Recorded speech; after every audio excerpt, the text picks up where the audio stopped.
The tradition is there's four mitzvot that are associated with Purim. Reading the Megillah is the most famous one, and we read that this morning. We read it last night. Celebrating with giving gifts to one another. Mashloach manot is a famous one.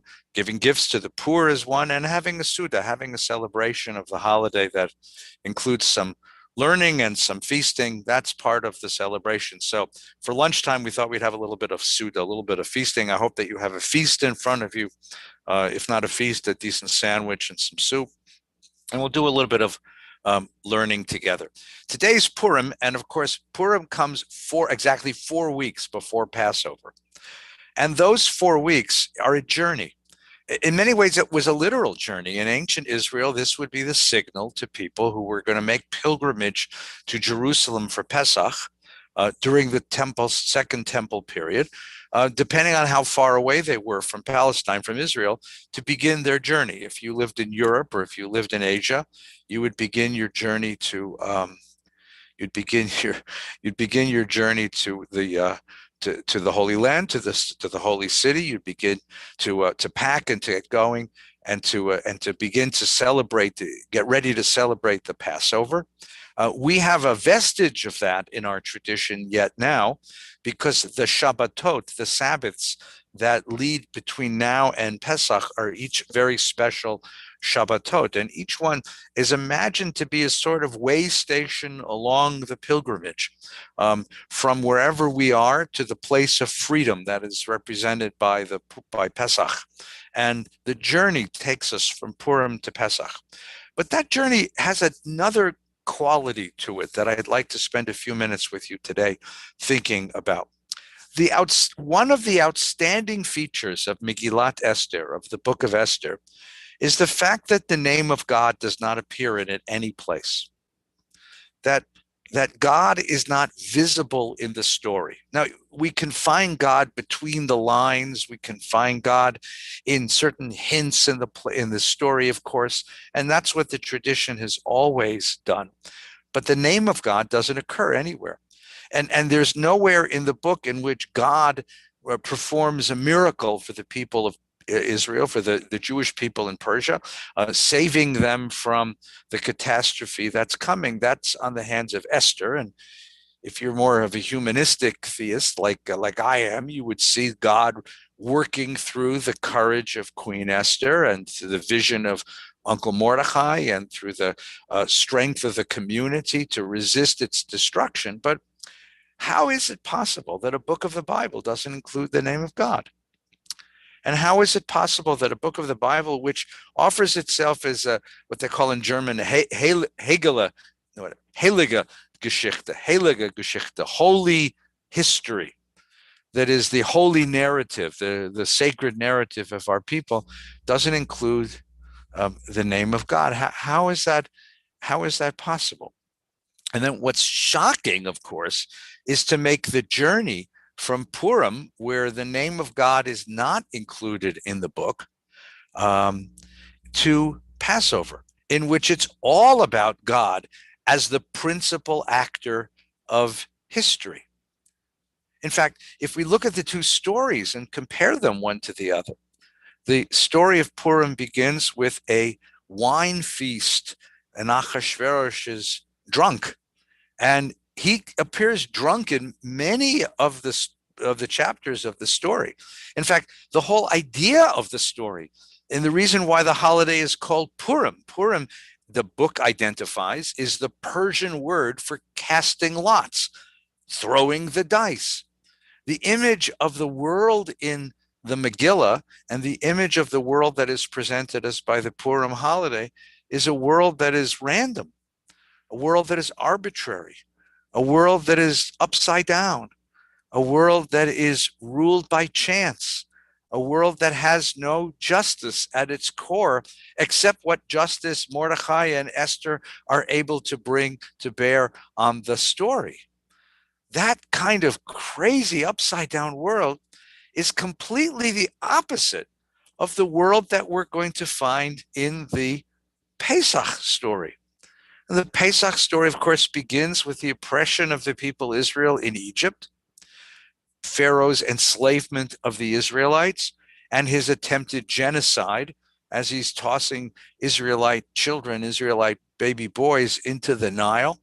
We cry out to God, and God sends Moses, who stands before Pharaoh and says, there is a God in this world, and that God stands on the side of the slaves and demands that you free them. There is a God in the world, and that God demands justice. That world, the world of the book of Exodus, is a world that is deeply rooted in the rule of justice. Justice is a moral order in the world. In fact, the principal scene, the climactic scene of the Exodus, we're all familiar with this. Let me put it up on the screen. It comes from the 15th chapter of the book of Exodus in the Bible.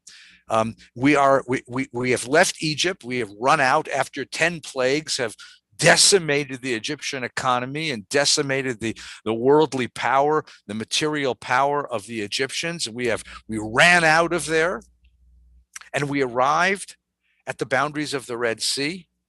And for the first moment, we took a breath and we realized maybe it was true. Maybe Moses was telling the truth. Maybe we could be free. And then the story continues. And this is, I think, the most dramatic, or at least certainly the most cinematic moment of the Hebrew Bible. As Pharaoh drew near, the Israelites caught sight of the Egyptians advancing upon them. Greatly frightened, the Israelites cried out to the Lord, and they said to Moses, and it's always wonderful that even though death is imminent, Jews always have time for a good kvetch. And they become so articulate in their kvetching. And they said to Moses, was it for want of graves in Egypt that you brought us to die in the wilderness? What have you done taking us out of Egypt? Is this not what we told you? Let us be and we'll serve the Egyptians. It's better to serve the Egyptians than die in the wilderness. And Moses says to them, have no fear, stand by and witness the deliverance of the Lord. The Lord will work for you today. It's brave words. For the Egyptians you see today, you'll never see again. God will do battle for you. Shut up. Hold your peace. And then the Lord said to Moses, why do you cry out to me? So what's missing there, of course, is that having made this brave speech, Moses then turns around to God and says, what do I do? What do I do? Right? And God says, don't pray. Move. Tell the Israelites to go forward. Lift your rod. Hold your hand so the sea will split. So he holds his hand and the waters were split. If you didn't read the book, you've certainly seen the movie. And the Israelites went into the sea on dry ground, and the waters were a wall for them on their right and left. The Egyptians came running in after them. All the chariots and horsemen in the morning watch, the Lord looked down from the pillar of fire, and he threw the Egyptians into panic, and he locked the wheels of their chariots. And Lord said, hold your arm over the sea, and he held his arm over the sea. And what happens? The sea returns, and the Egyptians are drowned. Thus the Lord delivered Israel that day from the Egyptians. Israel saw the Egyptians dead on the shore of the sea. And when Israel saw the wondrous power of the Lord had wielded against the Egyptians, they feared God and they had faith in the Lord and his servant Moses. Roll credits. That's the end of the movie. Now, what happens in that scene? It's the exact opposite of the Purim story. The Purim story begins with a drunk king. We live in a world that's run by drunk, crazy people. We live in a world where the events of our lives are ruled by a throw of the dice. They're arbitrary, they're random, there's no order. Virtue doesn't bring order, doesn't bring a reward, and sin, vice, doesn't bring recompense, punishment. That's the world of Purim. And only by the wiles of Mordechai and Esther, only by the wiles, by Mordechai's shrewdness as a political leader and Esther's beauty as a queen who's captured the heart of the king, only then are we saved. Here in the Pesach story, it's quite the contrary. If we remember back to Genesis, the first thing God creates is light, and God separates the light and the darkness. But the world is covered with water. Water is the symbol in ancient Near Eastern mythology of chaos. Why is water chaos? Well, if you ever had a roof leak, you know what I'm talking about. It goes where it wants to go, and you can never predict where it's going to end up. Water everywhere. And what does God do on the second day of creation? On the second day of creation, God separates the water and creates a zone of dry earth in amidst the waters. That symbol of separating the water and creating the dry earth in between the waters is the symbol of cosmos, an orderly physical universe, a safe space for life to develop amidst all the chaos of the water. Well, here in Exodus, we have a parallel text. The splitting of the sea represents the opening of the chaotic waters of history in order that we create a safe space of moral order within the chaos. And the moral order is the beginning of history. History is to be a journey from the house of bondage to the promised land, from a place of slavery and subjugation and humiliation and oppression to a place of freedom and prosperity and thriving. That's the journey of history. It's born in this very moment. And who is it that affects this? God, a God of justice, a God who demands that there be justice in the world and enforces a justice in the world. That is the symbol of Exodus. So we have two paradigms, two models, two narratives, two stories about how history works. The Purim story of a random arbitrary universe, and the Pesach story of a universe of moral order.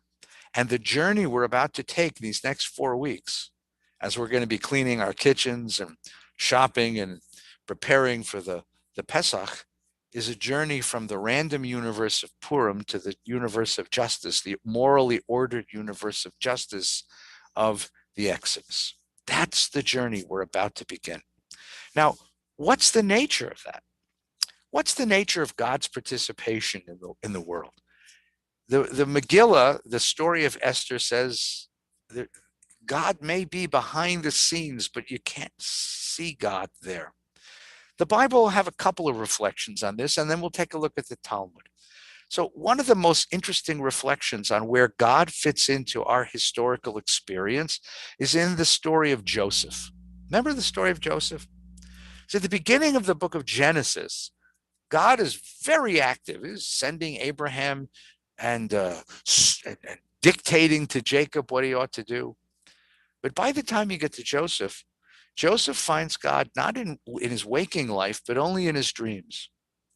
And Joseph finds God, as it were, as a force behind the scenes. And so when Joseph's brothers arrive on his doorstep and he tortures and tests and tries them, and finally opens up himself to them and says, "It's me, it's your brother Joseph." Here is the statement. Joseph said to his brothers, "I am Yosef, Ani Yosef Achicha, I am your brother Joseph. Is my father still alive? Od Avichai." His brothers couldn't answer him, so dumbfounded were they. Joseph said to his brothers, "Come forward to me." And he guessed why they were dumbfounded, partly because they couldn't believe it's him. They've thought he was been dead for now 20 years. And partly, and because he doesn't look like himself, and partly because they're terrified. I mean, here he is, the most powerful man in the world. He's the prime minister of Egypt. He controls the entire world food supply. And so he says to them, "I am Joseph, your brother Joseph, he whom you sold into Egypt." Now, I haven't forgotten what you did. Don't be distressed. Don't reproach yourselves because you sold me here. It was to save life that God sent me ahead of you. It is now 2 years there's been famine in the land. There's still 5 years to come in which there'll be no yield from tilling. God has sent me ahead of you to ensure your survival on earth and to save your lives in an extraordinary deliverance. So it was, now it repeats it, just in case you missed it. Here is a philosophy of history. It was not you who sent me here, but God. And he's made me a father to Pharaoh and lord of his household and ruler over the whole land of Egypt. So this tale, the narrative of Joseph, offers a different understanding of how God works in history than we just saw. In Purim, in Esther, God is not in history at all. Or if he is, he's deeply disguised. In Exodus, God is the principal actor of history, creating a zone of moral order. Here in Genesis, at the very end of Genesis, God is not immediately available to us. God's not visible, only in our dreams. And only in interpreting the symbols of dreams can Joseph see God's place in history. You interpret the events of your life as if they were the events of a dream, the elements of a dream. And Joseph can see that behind the daily drama of his life, some sort of guiding hand has been at work. And he says to his brothers, it wasn't you who sent me here, it was God in order to save life. Now that's a remarkable idea. Sometimes in Jewish life, we talk about the concept of beshert. Beshert does what Rabbi Schulweis, alav shalom, my teacher, used to say is post facto determinism.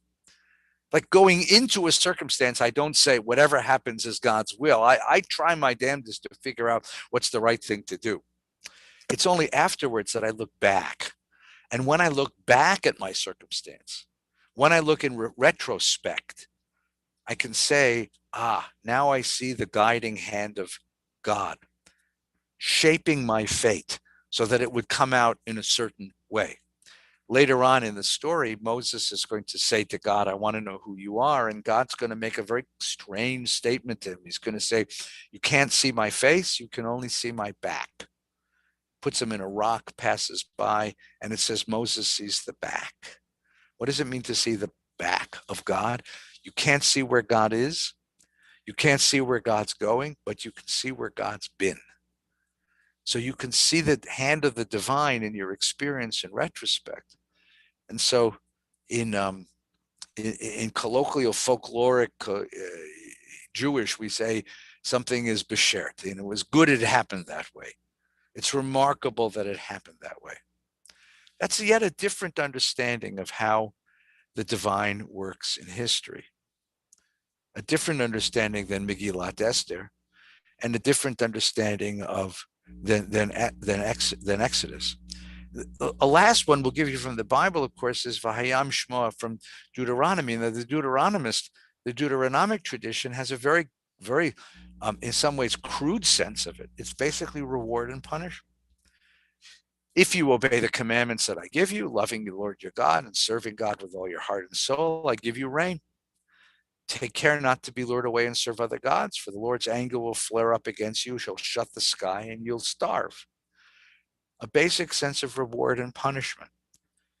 And that's a different sense than what we have in all the other texts that we've looked at.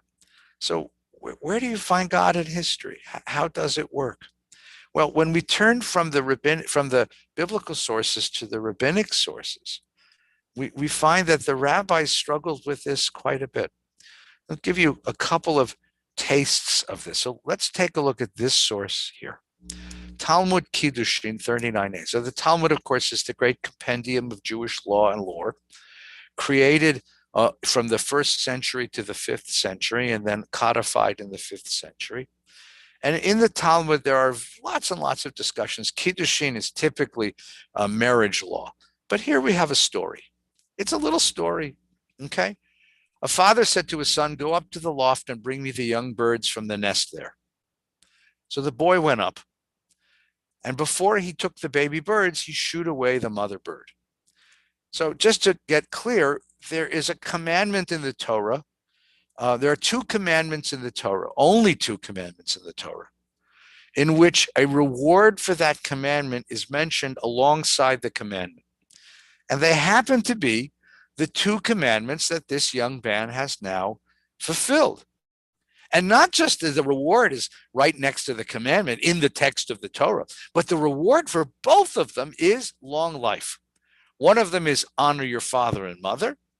And the second is do not take the mother bird together with the young. So in shooing away the mother bird and in doing what his father told him to do to go get the fledglings from the nest, the boy is fulfilling both commandments for which long life is offered. On the way down from the loft, the boy fell and died. And the rabbis, in their shock, ask the question, how can this be? How can it be? where is his reward and where is the long life that he's been promised? And now they're in sort of moral panic because this violates everything that Deuteronomy told them. So first they say, well, maybe it didn't happen, just a story. And then Rabbi Yaakov said, no, I saw it. I was there. Well, why didn't help the boy? That's another problem. Maybe the boy was thinking sinful thoughts. So maybe there's something else going on, something that doesn't catch the eye, namely the internal life of this child.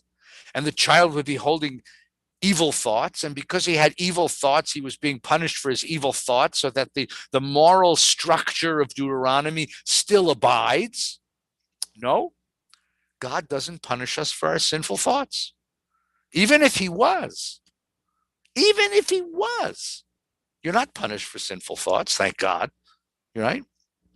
Maybe he was thinking about idols. So sinful thoughts, maybe it was idolatrous thoughts. He was planning on rushing right out and bowing down in front of an idol. And that would bring him to the destruction that we witnessed. And the rabbis say, no, that can't work either.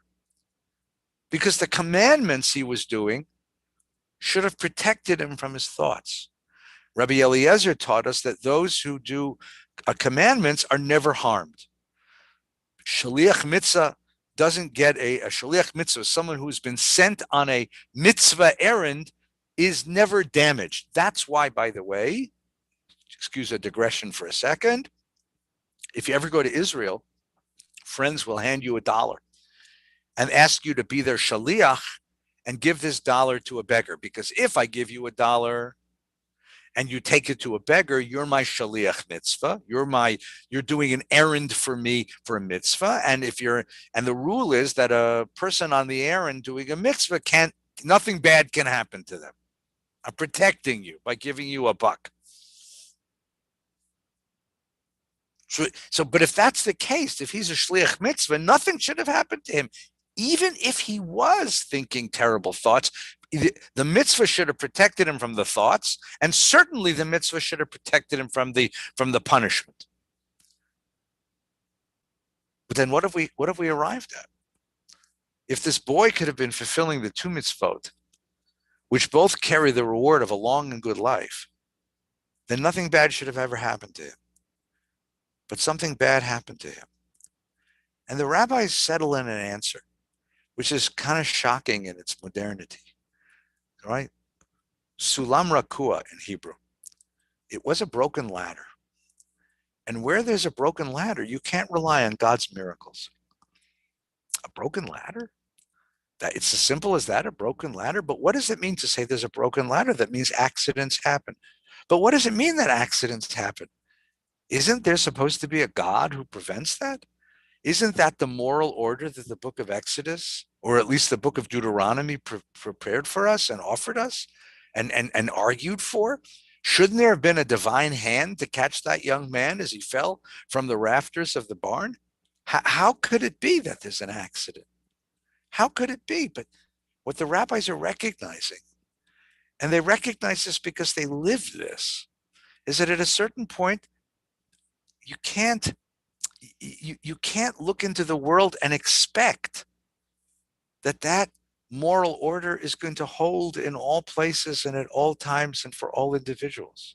Maybe there's an afterlife where that moral order is rectified. Or maybe that moral order where virtue is rewarded and sin is punished. Maybe it works in the aggregate over long periods of time, but in the experience of individuals, as we walk the world with all the accidents and diseases and calamities that affect us as individuals, maybe in the experience of individuals, you can't count on that moral order. That is, in the world of in the day-to-day life of individuals, the world of Purim is really the world we live in. It's a lot of chance. If you're in the wrong place at the wrong time, bad things are going to happen, no matter how good a person you are. Maybe in the aggregate, justice works. Maybe that's what Exodus means. Or maybe there's another way of understanding it, the bigger time frame. But in the life of individuals, it's very hard to hold on to this idea that there is a God who rewards virtue and punishes sin, because we see so many accidents and exigencies and contingencies that happen which contradict that fundamental truth.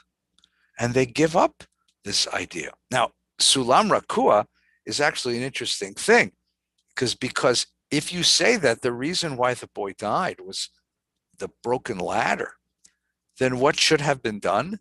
The father should have checked the ladder. So that means that in a certain way, the divine protection that should have come is actually a species of risk assessment, which after all is what? It's the application of intelligence to the contingent world, or the strange and accidental world that we all live in. And if that's what it is, then the application of our intelligence is itself in the direction of risk assessment, is itself a species of divine revelation. How does God protect us in a world when we're doing virtuous things? God teaches us to make vaccines that hold back the disease. God teaches us to make seatbelts that hold back accidents. God teaches us to protect ourselves using the application of our intelligence to the random circumstances under which we live. That's a way of understanding it. That's a way of understanding that we live in the Purim world on the individual basis, but the Pesach world perhaps on the aggregate. Perhaps on the aggregate. Here's another famous story. Got many of them, obviously. So in the book of Exodus, a little bit later, past the Red Sea episode, we're going to arrive at Mount Sinai, and Moses is going to ascend Mount Sinai. And in ascending Mount Sinai, he's going to receive God's Torah. So the Midrash starts at that point. He says, when Moses got to heaven, he found God occupied ornamenting the Torah, the letters in the Torah, with written little crown-like decorations. So you ever see a Sefer Torah, there are these little decorations. They're called tagim in Hebrew, or chukchikim also. They're little decorations on the calligraphy. They come with the calligraphy of the Torah. So Moses is seeing God like putting these calligraphic designs into the Torah. And he says to God, like, what's that for? And God's response is, well, generations from now, there'll live a man named Akiba ben Yosef, that's Rabbi Akiba, who will interpret a gigantic mountain of halachas, of law, from every dot of the letters. So Moses says, oh, let me see the guy.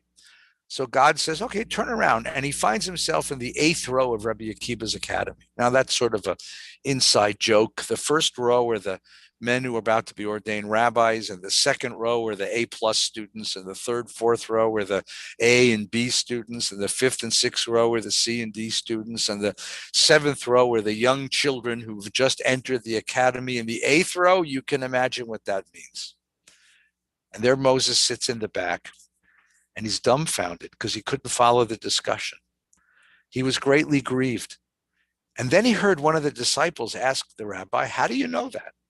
The rabbi taught a halacha, and the student asks the rabbi, how do you know that? Where did it come from? What's the authority for that particular law? And the answer is halacha l'Moshe miSinai. That's a law given to Moses on Mount Sinai. And when Moses hears his name and mention of Mount Sinai, he's content. And he goes back up to God and he says, you have a man like Akiba and you give the Torah through me? And God says, shtok, be quiet. That's my decree. So having heard his name, understanding that at some level, the authority of Torah, even in its interpretations that go far beyond the simple meaning of the text, even if the interpretation extends the text far beyond the pshat, the simple meaning, all of it is somehow rooted in the wisdom that Moses brought from God to down Mount Sinai. Remember, he's on Mount Sinai, so he's talking about the efficacy of his Torah. And the fact that he can't understand the discussion in the academy is the rabbis' wink and their acknowledgement that interpretation based on interpretation based on interpretation leads one far away from the simple meaning of the text. But yet one can follow the chain back and see that it isn't in some ways an expression of the deeper principles that were hidden in the text. Would James Madison understand our current questions, that the current questions in front of the Supreme Court are actually expressions of the Constitution that he helped to write? That's the question. Of course, now there's a second half of the story. Moses says, God of the world, you've permitted me to behold this man's learning. Let me see his reward. God says, turn around. And Moses sees the body of the martyr Akiba hanging in the market. The Romans had tortured him to death and then hung his carcass in the market, his corpse in the market, so that the people of Israel would be frightened. And Moses is aghast at this. And he goes back to God and he screams in his agony, Zo Torah v'zo schara. This is the man's beautiful Torah, and this is what you let happen to him? And God's answer is, shtok, be quiet. This is my decree. Now, the two scenarios are remarkable. In the first scenario, Moses acknowledges, or the rabbis of the text rather acknowledge, that they have taken great liberties in the interpretation of God's word. In the area of revelation, in the area of guiding the internal religious life of the Jewish people, they are permitted great authority and great latitude. But in the second scenario, when it comes to the question of who runs history, who governs the course of history, and they say, Zo Torah v'zo schara, where is your justice? What kind of justice is this? This is a man's Torah, and this is what happens to him. God says to them, shtok, be quiet. You are permitted to question my wisdom in the Torah and change it as you see fit using your own moral imagination and reasoning powers. But when it comes to questioning my decisions about how history should go forward, that's my business, says God. You have no right to say that. It's a different idea than the other idea, the idea that God isn't present in the life of individuals. Here, God is saying, I have a plan. I have a way, and you can't question it. You have no right to question it. And of course, the upshot of this is quite remarkable. From the time the temple is destroyed in 70 BCE after zero, until early modernity, Jews did, in fact, accept. They accepted God's judgment. We are in exile. We are in galut. We are in galut because of our own, in exile because of our own sins. And we will not return to our homeland. We will not return to power, to sovereignty. We will not return. We will not change our station in the world until God decides it's time. Until God decides it's time. That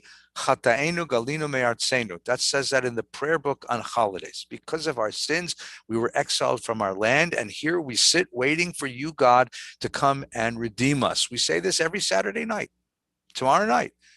Eliyahu Hanavi, Eliyahu Hatishbi, Eliyahu Hagiladi, those are all appellations of Elijah the prophet. Bimhera b'yameinu, soon in our own day. Yavo v'yigalenu, let him come and redeem us. Im Mashiach ben David, let him bring Messiah, son of David. Im Mashiach ben David, we wait for Messiah. That was Jewish idea. You can mess with the Torah all you want.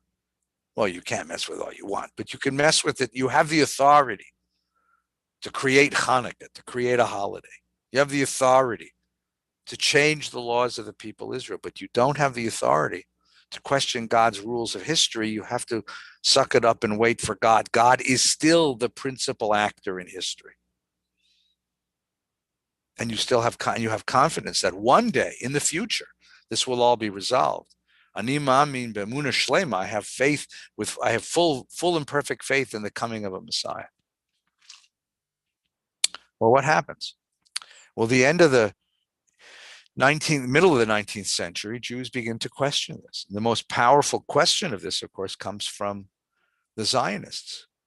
Because Zionism was a revolt against this particular element of history. What the Zionists said was, this is not God's will. And religious Zionists said this. Either they rejected God altogether, or they said this is not God's will. that it's God's will actually that we now take authority over our own fate, over the conditions of our own material existence in the world, in the same way that God once gave us control over the text of the Torah. Moses is allowed to see a kibbah who changes the Torah because that's the way he interprets it, that he interprets what he thinks God wants for us. But that source said that we're supposed to accept history as it is. The Zionists came along and said, no, we're permitted to do to history what Akiba did to Torah. It's time for us to redeem ourselves. It's time for us to take on that divine responsibility and redeem ourselves. Because the world, and I think Theodore Herzl would have resonated with this, because the world is exactly what Megillat Esther said it was. Crazy, wild, violent, horrifying world.